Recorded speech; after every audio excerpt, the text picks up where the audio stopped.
नमस्कार दोस्तों, कैसे हैं आप सभी। उम्मीद करता हूँ सभी सही होंगे। आज जो मैं डिस्कस करने जा रहा हूँ आपसे वो ये है कि कैसे आज के समय में जो यूथ है, इंडिया का जो यूथ है वो बाहर जाने को मजबूर है। उसके बेसिकली दो कारण हैं। सबसे पहला कारण है अनएम्प्लॉयमेंट यानी कि बेरोजगारी। आपको भी पता है इंडिया के अंदर इतनी बेरोजगारी हो चुकी है, और खास करके अगर मैं बात करूं हरियाणा की, तो इस लेवल पे बेरोजगारी हो चुकी है कि लोग मजबूर हैं बाहर जाके स्टडी करने को, बाहर जाके काम करने को, बाहर जाके शिफ्टें लगाने को। और दूसरा बेसिकली कारण ये है कि कहीं ना कहीं गवर्नमेंट का सपोर्ट नहीं है कि कोई वो रोजगार स्टार्ट करें या लोन्स वगैरह की फैसिलिटी है। मतलब जो भी इसके पीछे के कारण है हम उनके ऊपर डिस्कस नहीं करेंगे। आज जो बेसिकली आपसे डिस्कस करने का मेन उद्देश्य है वो सिर्फ और सिर्फ ये है कि कैसे आप लोग बाहर जा सकते हैं, उसके लिए मिनिमम रिक्वायरमेंट क्या है, मिनिमम क्राइटेरिया क्या है। और ये चीज मैं आपको इसलिए बता रहा हूँ क्योंकि जिन लोगों को इस चीज के बारे में पता उनको लगेगा कि ये फिजूल की बातें हैं, ठीक है। लेकिन जो है बहुत सारे बच्चे ऐसे हैं जिनको बेसिक जानकारी ही नहीं है कि बाहर जाने के लिए मिनिमम रिक्वायरमेंट क्या है, मिनिमम क्या चीज चाहिए होती है कि जिससे वो बाहर जा सकते हैं। बाहर जाने से मेरा मतलब सिर्फ स्टडी वीजा नहीं है, वर्क वीजा है, टूरिस्ट वीजा, कुछ भी है। इसलिए इसका मेन कारण ये है कि बहुत सारे बच्चे ऐसे हैं जो बहुत ही गरीब फैमिली से आते हैं, उनके अंदर अ, इतनी हिम्मत नहीं होती कि वो लोग जाके जो है आगे किसी एजेंट से बात करें। और कहीं ना कहीं एजेंट नाम आते ही लोगों को डर लग जाता है कि लूट ना ले, हमें बेवकूफ ना बना दे, और ये चीजें, और जो कि होती भी हैं। मैं ये नहीं कहूंगा कि नहीं होती है, होती भी हैं। तो चलिए आज हम डिस्कस करते हैं बिना किसी देरी के कि मिनिमम रिक्वायरमेंट क्या है। तो सबसे पहले मैं आपको बताऊं बाहर जाने की बेसिकली, वैसे तो बहुत सारी क्राइटेरिया हैं, बहुत सारे फील्ड हैं, लेकिन बेसिक जो है तीन ही फील्ड है। सबसे पहला फील्ड होता है एजुकेशन बेस पे, दूसरा होता है आप वर्क वीजा पे, और तीसरा होता है टूरिस्ट वीजा पे। इसके अलावा बहुत सारे होते हैं, स्पॉन्सर होता है, कोई इवेंट होता है तो उसके ऊपर जाना होता है। तो मतलब अलग अलग चीजें हैं, इन्वेस्टमेंट का होगा, बिजनेस मीटिंग का होगा, मतलब बहुत सारे इसमें क्राइटेरियाज हैं। हम उनकी डिस्कस नहीं करेंगे। मैं उनकी बात कर रहा हूँ जो 95% पॉपुलेशन जो जिनको यूज करती है, तो वो है सिर्फ तीन। सबसे पहले बात करते हैं स्टडी वीजा की। स्टडी वीजा में हर कंट्री की अलग रिक्वायरमेंट्स हैं, हर कंट्री की। बेसिक जो कंट्रियां हैं वो है ऑस्ट्रेलिया, यूएस, कनाडा। ये तीन ही कंट्री ऐसी हैं जिसमें सबसे ज्यादा इंडियन जो है फ्लाई करता है, मूव करता है। और इन तीनों में से भी अगर मैं रैंक दूं तो नंबर 1 पे मैं रखूंगा कनाडा को, सेकंड नंबर पे यूएस, और थर्ड पे ऑस्ट्रेलिया। तो ये चीजें हैं। अब मैं बात करता हूं कि आज जो हम डिस्कस करेंगे वो यूएस के बारे में बात करेंगे, क्योंकि कनाडा सबको पता है काफी कॉस्टली हो चुका है। तो कनाडा की डिस्कस नहीं करेंगे, आज हम यूएस की डिस्कस करेंगे। तो चलिए स्टार्ट करते हैं। यूएस जाने के लिए आपको क्या चाहिए, मतलब मैं आपको बिल्कुल बेसिक चीजें बता रहा हूं कि आपको चाहिए क्या यूएस अगर आप मूव करना चाह रहे हैं। यूएस कौन बच्चा जा सकता है, एज क्या चाहिए, तो इनके बारे में हम डिस्कस करेंगे। बात यूएस जाने के लिए आपको सबसे पहले +2 पास आउट होना कंपलसरी है। जा उससे पहले भी सकते हैं, लेकिन वही बात है, मैं मेजोरिटी की बात करूंगा कि जहां पे चांसेस सबसे ज्यादा है। अगर उससे पहले जाएंगे तो पेरेंट्स के साथ जाना पड़ेगा, स्कूलिंग में जाना पड़ेगा, उसका बहुत मोटा एक्सपेंस होता है, तो उसको हम अवॉइड कर रहे हैं। आपको जो है स्टडी बेस पे जाना है यूएस, उसके लिए सबको सबसे पहले आपको चाहिए +2 पास आउट, फर्स्ट थिंग। दूसरा, आपके पास आइल्स या पीटी के अंदर अच्छा स्कोर होना चाहिए। अब बहुत सारे कहेंगे कि विदाउट आइल्स पीटी भी हो जाता है, लेकिन मैं बार बार कह रहा हूं कि मैं यहाँ पे मेजोरिटी की बात कर रहा हूँ जिसमें मेजोरिटी की बात कर रहा हूँ जिसमें सबसे ज्यादा चांसेस हैं वीजा आने के। अप्लाई हो जाएगा, वीजा नहीं आएगा, फिर फायदा क्या है। 100 में से 2 का आ गया, वो कहेंगे कि विदाउट आइल्स पीटी हो गया मेरा तो, लेकिन बात 98 की हो रही है यहाँ पे। तो इसलिए उन चीजों को अवॉइड करें। आइल्स पीटी के अंदर स्कोर होना चाहिए। बहुत सारे समझेंगे कि आइल्स पीटी के अंदर स्कोर कितना होना चाहिए, जितना मैक्सिमम होगा उतना अच्छा है, और ना से तो फिर पासिंग मार्क्स ही अच्छे हैं। 6 बैंड आ गए तो भी बहुत है, अगर 7-8 बैंड आ जाते हैं तो बहुत ही वेल एंड गुड है, ठीक है। इसके बाद सेकंड थिंग, आपके पास जो है प्रॉपर किसी रजिस्टर्ड एजेंट से फाइलिंग करवाइए जिसको उसकी अच्छी नॉलेज हो।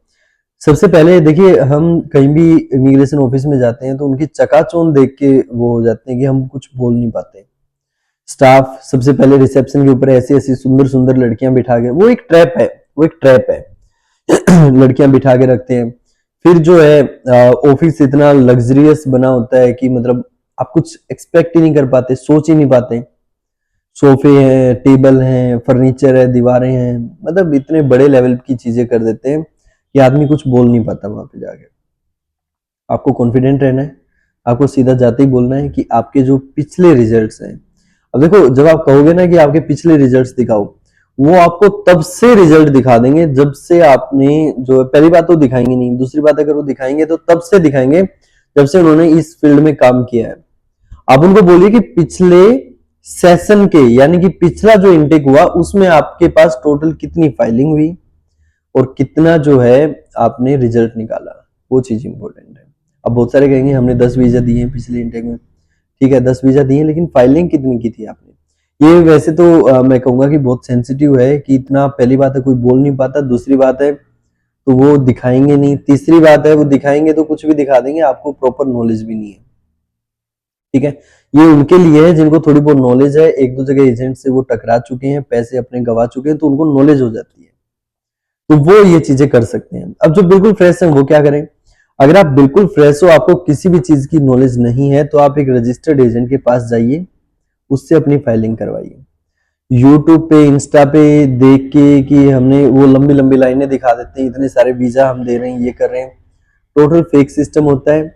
इतनी बड़ी लाइन उन्होंने दिखा दी कि ये सब यूएसए के वीजा मान लो या कनाडा के वीजा हैं, वो ना एक ही वो होते हैं, ये नहीं कि वो वीजे लगे नहीं, वो जेन्युइन नहीं है, हो सकता है वो जेन्युइन हो, लेकिन उसका क्या प्रूफ है कि वो जेन्युइन है और वो वीजा यूएसए के ही है या वो वीजा कनाडा के ही है, ठीक है, या वो जर्मनी के ही हैं वीजा, उसके ऊपर दिख तो रहा नहीं, नहीं वो इतना दिखाते हैं, बस हम ये देख लेते हैं कि इतने, इसने 20 पासपोर्ट पकड़ रखे हैं और 20 के ऊपर स्टाम्पिंग सी शो कर रखी है, वो लंबी लाइन से बना के दिखा देते हैं, तो सोचते हैं कि भाई वो ही होगा, ठीक है। इस चीज से आपको समझना पड़ेगा। दूसरा आपको क्या चाहिए, आपको जो है अपनी फाइल जब आप लगाएं, यूएसए की मैं बात कर रहा हूं, आपको पूछना है कि आप किस यूनिवर्सिटी में अप्लाई कर रहे हैं, यूनिवर्सिटी का नाम आपको पता होना चाहिए, फिर उसकी रैंकिंग चेक करिए, टॉप 100 के अंदर वो यूनिवर्सिटी होनी ही होनी चाहिए, जितना रैंक उसका ऊपर होगा उतनी चांसेस है आपका वीजा आने के। थर्ड चीज जो है, तीसरी चीज ये है कि आपको इस बात का पता होना चाहिए कि आपको कोर्स कौन सा दिलाया गया है, क्योंकि डीएस 160 के अंदर जो है बहुत सारे एजेंट गलतियां कर देते हैं, तो आप उनसे मांगिए अपना डीएस 160 फिल करने से पहले, सबमिट करने से पहले, कि आप मुझे आपका डीएस 160 मेरा जो है मुझे दिखाइए, मैं देखना चाहूंगा कि उसमें आपने कोर्स कौन सा लिया है। उस डीएस 160 को आप अच्छे से रीड आउट करिए, क्योंकि वही आपका इंटरव्यू डिसाइड करता है, यानी कि जब आप इंटरव्यू देने जाएंगे, इंटरव्यूअर से मिलने से पहले इंटरव्यूअर आपका डीएस 160 पढ़ चुका होगा, 90% वो डिसाइड कर चुका है कि आपको वीजा देना है या नहीं देना है, 10% आपकी कॉन्वर्सेशन डिपेंड करती है, आपकी डीएस 160 आप खुद से पढ़िए। नेक्स्ट, जब आप अपॉइंटमेंट उठाएं तो किसी के चक्कर में ना पड़े वहां पे जाके कि कोई एजेंट आपका इंटरव्यू पास करा देगा, कोई एजेंट जो है आपको बाहर भेज देगा, ऐसा कुछ नहीं होता।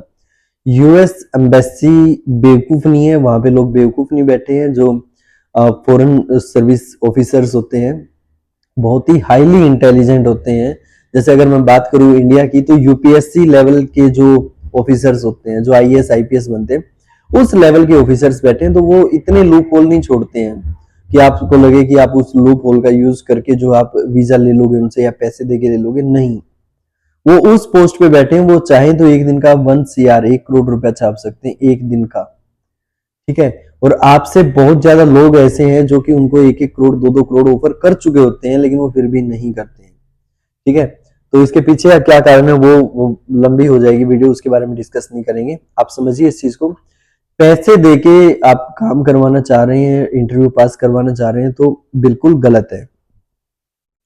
आपको अपने इंटरव्यू की तैयारी करनी है, प्रॉपर क्लासेस लीजिए, इंटरव्यू बिल्कुल भी टफ नहीं होता है। टफ होता है वहां पे कम्युनिकेशन, और वो भी कंटिन्यू कम्युनिकेशन क्रिएट करना। आप एक टाइम के लिए कम्युनिकेशन क्रिएट कर सकते हो, आप कंटिन्यू कम्युनिकेशन क्रिएट नहीं कर सकते, उसके लिए चाहिए होगी आपको प्रैक्टिस, दूसरा कॉन्फिडेंस। प्रॉपर कम्युनिकेशन अगर आप करेंगे तो उसका रिजल्ट पॉजिटिव ही होगा।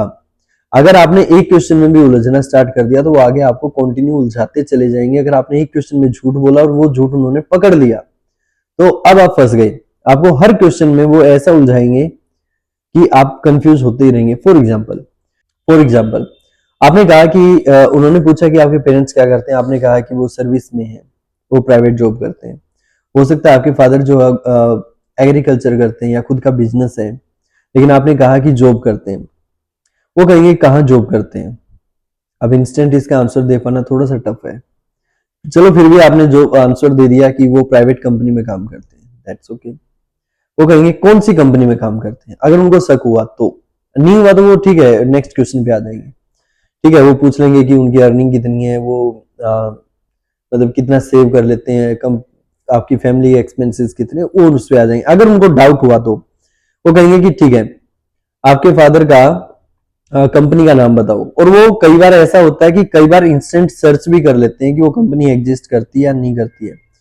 ठीक है, आपको इंटरव्यू में ये नहीं कहूंगा कि 100% सच बोलना होता है, झूठ बोलिए, कोई दिक्कत नहीं है, लेकिन ऐसा झूठ जो चल जाए, जो ना चले वो मत बोलिए।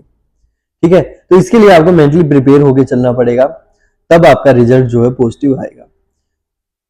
बाहर जाने के लिए, यूएस जाने के लिए आपको कोई भी एक्स्ट्रा एक्सपेंसेस करने की जरूरत नहीं है, कोई भी एक्सपेंसेस करने की जरूरत नहीं है। आपको सिंपल यूनिवर्सिटीज में अप्लाई करना है, DS 160 फिल करवाना है, सर्विस फीस फिल करनी है, एम्बेसी फीस फिल करनी है।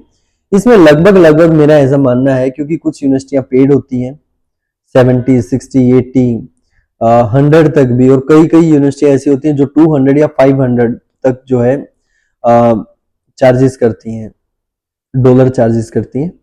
तो उनको छोड़ के जो एक्सपेंसेस है आपका लगभग 60 से 70 हजार रुपए होने वाला है, क्योंकि 35 के नियर अबाउट आपकी सर्विस होगी, 15 के नियर अबाउट आपकी जो है एम्बेसी फीस होगी, 50 हजार तो ये हो गए। ठीक है, 20-30 हजार रुपए अगर जो अप्लाई कर रहा है अगर उसको दे दो आप, जो कि आपकी फाइलिंग अच्छे से कर दें, 80,000।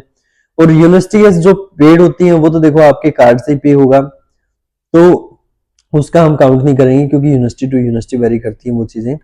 तो ये सब करने के बाद जो आप इंटरव्यू के लिए रेडी हैं, इंटरव्यू आप दे के आइए। उसके बाद की चीजें दो होती हैं कि या तो आप कॉलेज की फीस यहाँ से भरिए या वहां जाके भरिए। ठीक है, मैं प्रेफर करूंगा कि आप जो अपनी कॉलेज की फीस यूएस में जाके भरिए। उसके लिए आपको क्या करना पड़ेगा, यहाँ से फॉरेन कार्ड बनता है, उसको सॉरी फॉरेन कार्ड बनेगा। उस फॉरेन कार्ड के अंदर एटीएम कार्ड की तरह होता है, उसमें आप अपना बैलेंस लेके जाइए, और वहां जाके आपको जो डिसीजन लेना है आप फर्दर डिसीजन ले सकते हैं। आपको भरनी है या नहीं भरनी है फीस, वो आपका डिसीजन रहेगा, यहाँ पे नहीं बोली जा सकती। तो ये सब रहता है कि एक यूएस का पूरा अगर हम बात करें कि कैसे उसमें जो है रिजल्ट आएगा और क्या होगा। अगर आपका रिजल्ट पॉजिटिव आता है तो आप जो है अगर थोड़े से भी समझदारी से काम करते हैं तो आप मात्र 1.5 से 2 लाख रुपए में यूएस पहुंच जाएंगे। ठीक है, ये मैंने मैक्सिमम बताया। ठीक है, अदरवाइज तो लाख रुपए लेके चलो आप, और फ्लाइट की टिकट वगैरह जोड़ लो तो मानो 2-2.5 लाख रुपए में आप पहुंच जाएंगे। और अगर नेगेटिव आता है तो आपकी सर्विस फीस जो है 1 साल के लिए कंसीडर होती है। एम्बेसी फीस आपको दोबारा पे करनी पड़ेगी। इंटरव्यू की प्रिपरेशन आप एक बार कर चुके हो तो दोबारा पे करने की जरूरत नहीं है उसकी। तो यानी कि सिर्फ 15-16 हजार रुपए पे करके आप दोबारा से रीअप्लाई कर लें।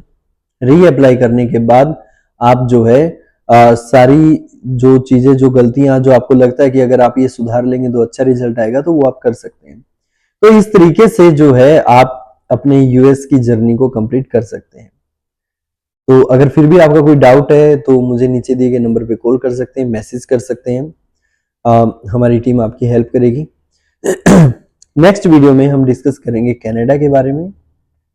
ये जो जर्नी होने वाली है, मैं आपको जो है हर कंट्री के बारे में बहुत ही डिटेल से बताऊंगा। हो सकता है कुछ मुझसे छूट गया हो जो मैं आपको ना बता पाया हूं, उसके बारे में आप मुझसे कमेंट्स में पूछ सकते हैं। मैं पूरी कोशिश करूंगा कि आपको जवाब दूं।